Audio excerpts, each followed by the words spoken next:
Apektado ng masamang panahon ang mga binibentang gulay sa La Trinidad Vegetable Trading Post. Ibinenta ng mabilisan ng mga gulay dahil mabilis masisira ang mga maagang inani dahil sa ulan. Ang dating 20 pesos na repolyo nasa 12 pesos kada kilo na lang. Ang pechay wombok naman ay 13 pesos kada kilo. Sa Balintawak Market sa Quezon City, ang dating 70 pesos kada kilong repolyo, 50 pesos na lang. Ang bundle na repolyo ay nasa 200 pesos mula sa 380 hanggang 400 pesos noong isang linggo.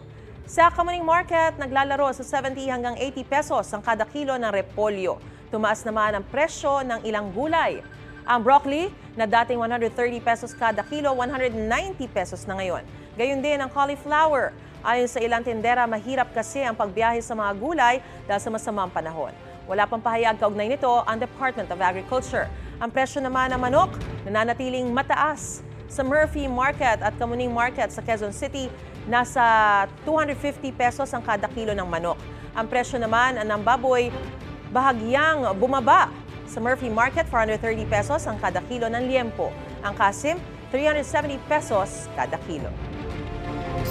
Gusto mo bang mauna sa mga balita? Mag-subscribe na sa GMA Integrated News sa YouTube at tumutok sa unang balita.